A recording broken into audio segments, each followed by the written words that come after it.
She built walls to keep the world out, but I saw the loneliness between the cracks, and I couldn't walk away.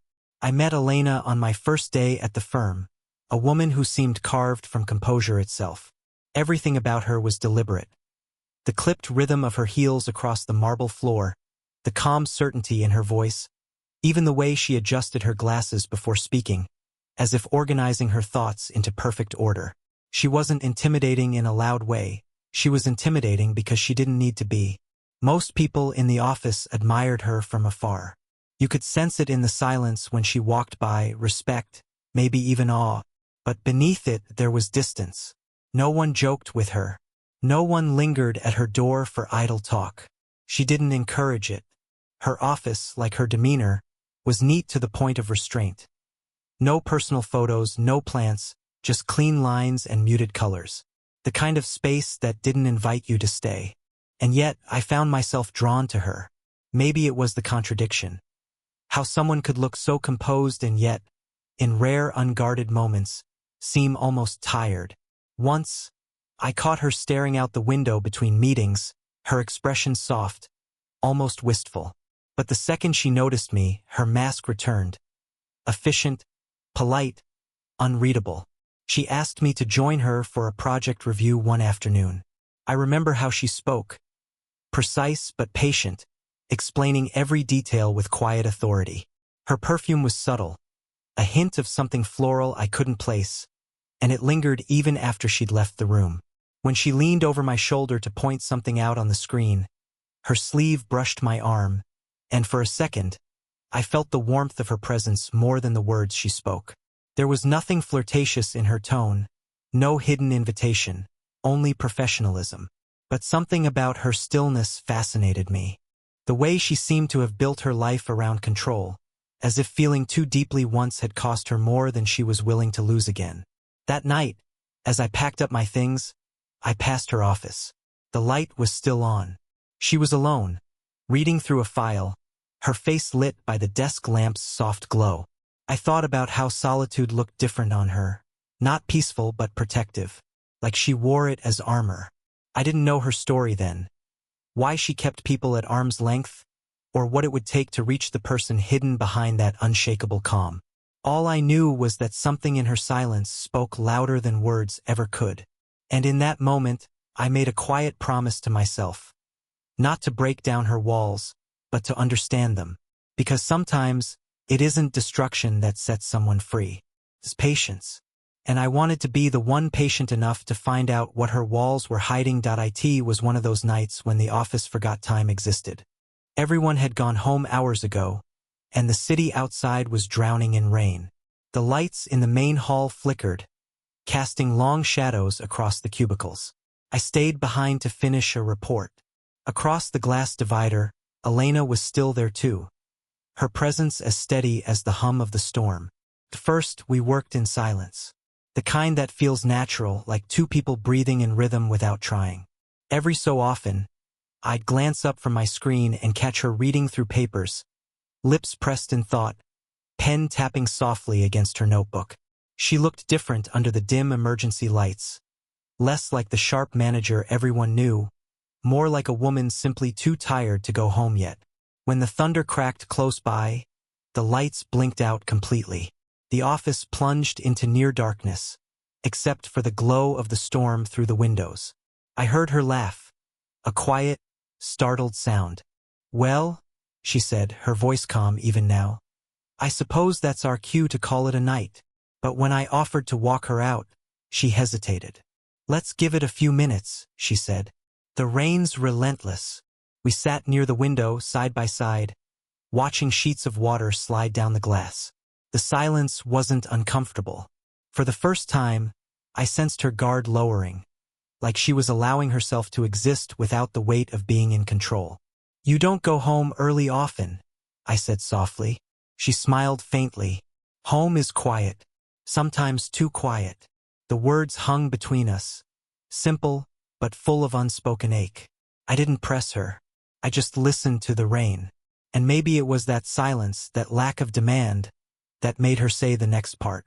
"Trust," she murmured almost to herself, "is expensive." When she realized she'd said it aloud, she turned away, her expression tightening. "I'm sorry," she added quickly. "It's been a long week." I wanted to tell her not to apologize, that she didn't have to explain herself. Instead, I took off my jacket and placed it over her shoulders. "You're cold," I said. Her hand brushed mine as she accepted it. Just a second of contact, but it felt like time paused around us. She looked at me then, really looked. Her eyes, usually unreadable, softened. I could see the faintest tremor of vulnerability there, the kind you hide not because you're ashamed, but because you've learned that showing it often hurts. She didn't say another word. She didn't have to. The walls were still there, but for the first time I saw a small opening. Not big enough to step through, but enough to glimpse the person behind them. When the power finally came back, the moment ended as quietly as it began. She stood, gave me a polite smile and said, "Thank you for the jacket." But her voice wavered slightly, a tiny, beautiful imperfection that told me everything. That night, I walked home through the rain, my jacket still warm from her shoulders, realizing I didn't just want to understand her anymore. I wanted to earn her trust, no matter how long it took. After that stormy night, something shifted. Not enough for anyone else to notice, but enough that I did. Elena hadn't changed in any obvious way. She still moved through the office with quiet authority, still dressed in her signature understated elegance. Crisp white blouse, charcoal skirt, hair pinned neatly away from her face. But her eyes lingered a little longer when they met mine.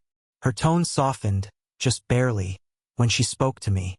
It was in the smallest moments that I felt the difference, moments no one else would have caught.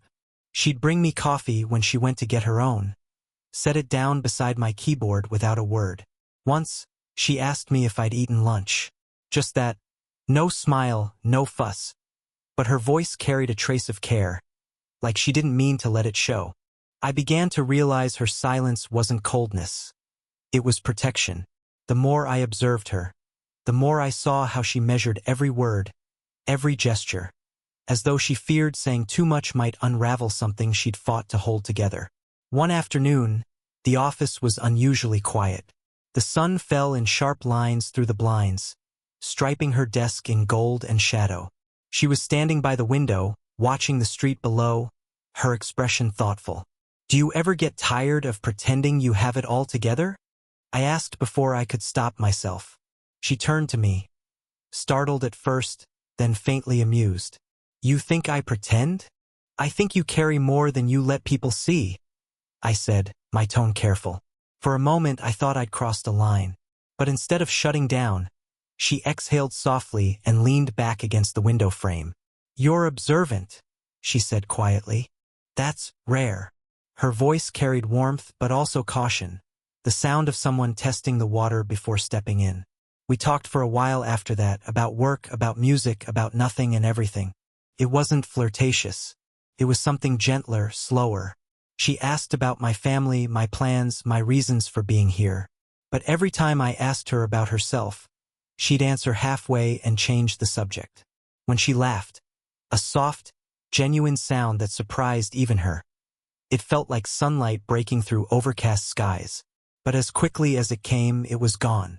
I saw her pull back again, her walls rising mid-conversation, and that invisible distance settled between us once more. I didn't push. I just smiled, pretending not to notice, and in that small act of patience, I think she saw something she wasn't used to. Someone who didn't demand, didn't pry, didn't try to fix her.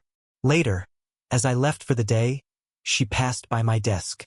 "You're doing good work," she said, almost too casually. Then, after a pause, she added, "Thank you for listening." She walked away before I could respond. But I didn't need to say anything. Her gratitude, hesitant, unguarded, was enough. And that night, I realized something simple but profound. She wasn't pushing me away because she didn't care.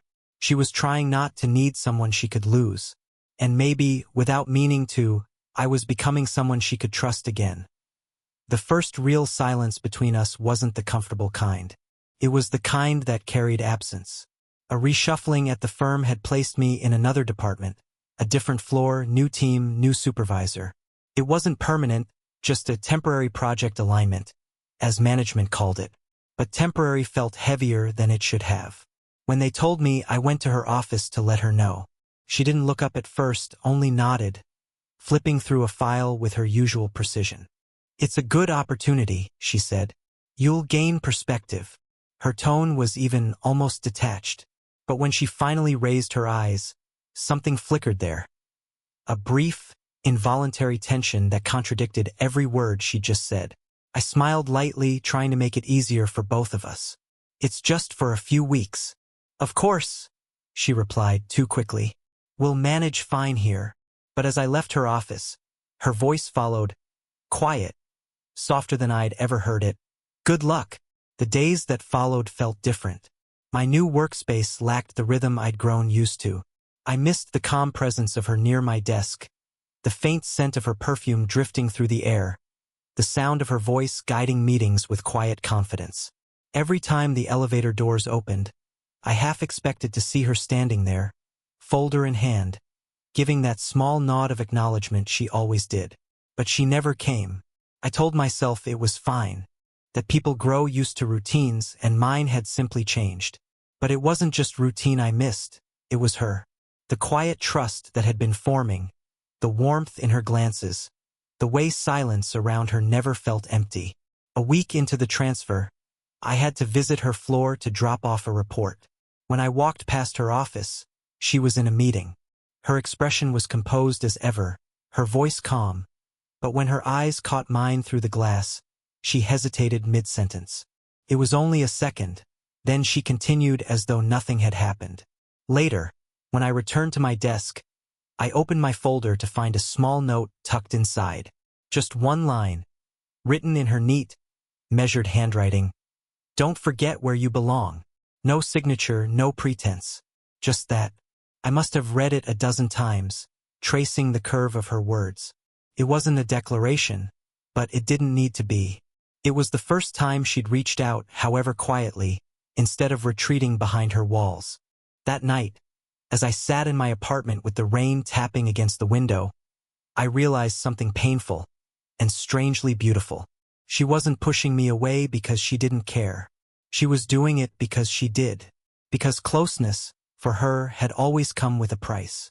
And maybe, for now, this distance was her way of protecting us both from something she wasn't ready to feel again. But even from afar, I could feel it. The invisible thread that tied us together, stretching but never breaking. It was the company's annual dinner. One of those events where everyone pretended to enjoy themselves while counting down the minutes until they could leave. I wasn't planning to stay long, but when I heard Elena would be there, something in me shifted. I told myself it was professional courtesy to show up. I didn't admit, even to myself, that I just wanted to see her again. The restaurant was softly lit, the kind of place where even laughter sounded elegant. I spotted her across the room, seated near the center, surrounded by executives and clients, dressed in a deep navy dress that seemed made for her. Not flashy, not trying to impress, but commanding attention anyway. Her hair was down for once, falling just past her shoulders, and for a second, I forgot how to move. When our eyes met, she smiled, faintly, cautiously, but it was there. As the night went on, I found myself at the same table.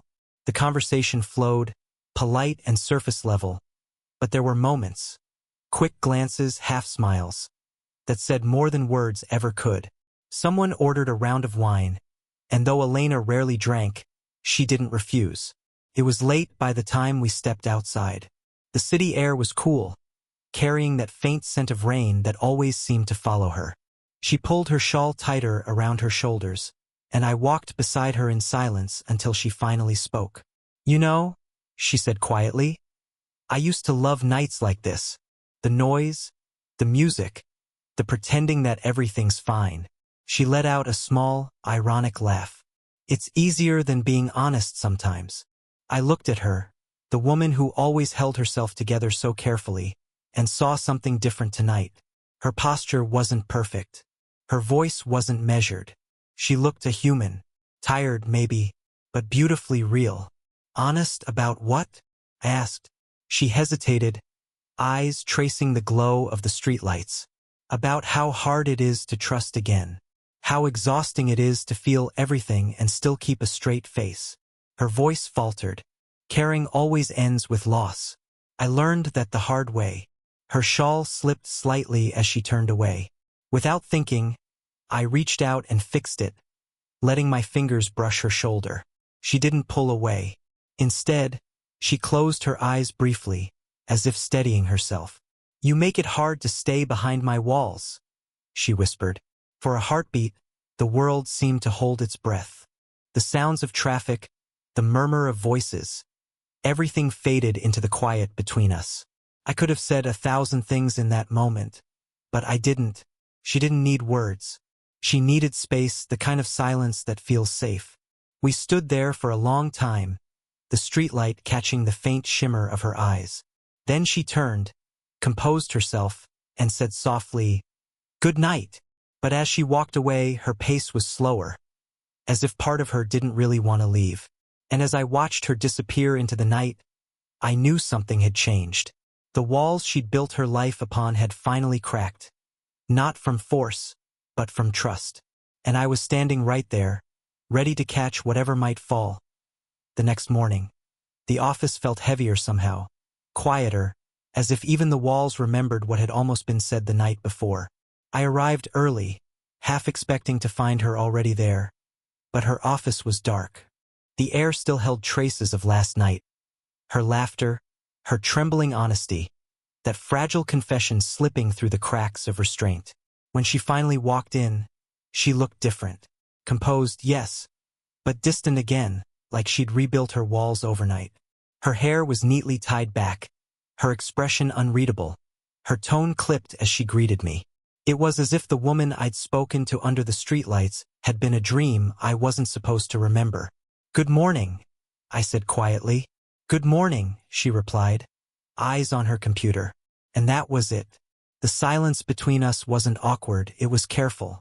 She buried herself in work, filling the space with purpose so there'd be no room for emotion. I watched her from across the room, the way her fingers moved swiftly over the keyboard, how she avoided looking my way. I understood what she was doing, protecting herself from what she'd revealed. By noon, I couldn't take it anymore. I walked into her office, closing the door behind me. "Elena," I began softly, "you don't have to pretend last night didn't happen." She froze for a moment, then looked up. Her eyes were tired, not from lack of sleep, but from the effort of restraint. "It was late. I'd had a drink. I said things I shouldn't have." "You said what you felt," I countered gently. "That's exactly why I shouldn't have," she said, a sharp edge creeping into her voice. Then softer, "You're younger. You don't understand what it costs to let someone in." I wanted to argue, to tell her that age didn't define what the heart wanted, but I stopped. She wasn't pushing me away to hurt me. She was doing it to survive herself. So instead, I left her something to hold on to. Later that afternoon, when she returned from a meeting, she found a note on her desk. I'd written only one line: "I'm not asking you to fall, just to let me walk beside you." I didn't sign it. She would know it was from me. That evening, I passed by her office and saw her reading it. Her fingers traced the words as if they were fragile. Then she set the note down, pressed her hand to her chest, and looked out the window for a long time. She didn't call me in. She didn't speak to me for the rest of the day. But when she left, she paused by my desk. Not saying a word, just meeting my eyes for a heartbeat longer than usual. There was something unspoken in that look. Fear, hope, maybe both. I didn't need confirmation. That glance said enough. She wasn't ready to let me in completely, but she hadn't closed the door either. And for now, that was enough. Because sometimes love doesn't arrive all at once. Sometimes it comes slowly, through cracks in the walls we thought would never break. Weeks passed. The chaos of projects and meetings filled the days. But underneath it all, something had changed. Something quiet, but real. Elena and I no longer danced around our connection. We simply allowed it to exist in small, unspoken ways. It started with her laughter returning, soft and rare, but honest. Then came the moments between meetings when she'd linger at my desk just a little longer than necessary, or the times our hands would brush when exchanging files and neither of us would pull away too quickly. She didn't say anything about the note I'd left, but she didn't have to. Her silence wasn't avoidance anymore, it was contemplation. One evening, long after most of the office had emptied, I found her still at her desk. The room was dim except for the warm light of her lamp. Papers were scattered around her, and she was staring at her computer screen, though I could tell her thoughts were miles away. "Still working?" I asked gently, leaning against the doorframe. She looked up and smiled. A small, weary one, but genuine. "Trying to. My mind seems to have other plans tonight." I stepped inside, closing the door behind me. The sound of rain began tapping softly against the windows. The same kind of rain from that night weeks ago when the power had gone out, when her walls had first started to tremble. It felt like something was circling back, unfinished. "Do you ever regret letting people in?" I asked. Her eyes lifted to mine, thoughtful. "Regret? No. But I've learned that trusting someone doesn't mean they'll stay. And sometimes, it's easier not to try again." I nodded slowly. "And if someone was willing to stay, even when it gets difficult?" She looked at me for a long moment, then sighed. "Then I suppose that would be someone worth taking a risk for." For the first time, she wasn't guarded. Her tone wasn't calculated or careful. It was raw, vulnerable. I walked closer, the faint scent of her perfume mixing with the rain outside. She watched me the entire time, not moving, not retreating. "Elena," I said quietly, "you don't have to climb those walls alone anymore." Her eyes glistened in the lamplight. She reached across the desk, hesitated, then placed her hand over mine. Slow, deliberate, trembling slightly. "You were never climbing them," she whispered. "You were showing me there's life beyond them." For a moment, everything stopped. The rain softened, the lights hummed low, and all I could hear was the rhythm of our breathing. Two people finally letting down what they'd been holding up for far too long.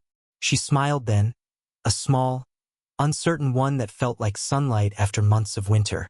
"I don't know where this goes," she admitted, "but for the first time in years, I want to find out." I squeezed her hand gently. "Then that's enough for me." We didn't kiss. We didn't need to. The moment was too sacred for haste. Two hearts meeting halfway, not with fireworks, but with quiet understanding. As we sat there, rain tracing the glass behind her, I realized that love wasn't about tearing down walls. It was about patience, compassion, and the courage to stay when someone finally lets you see the cracks. And that night, in the hush of an empty office, Elena finally stopped guarding her heart and let me in.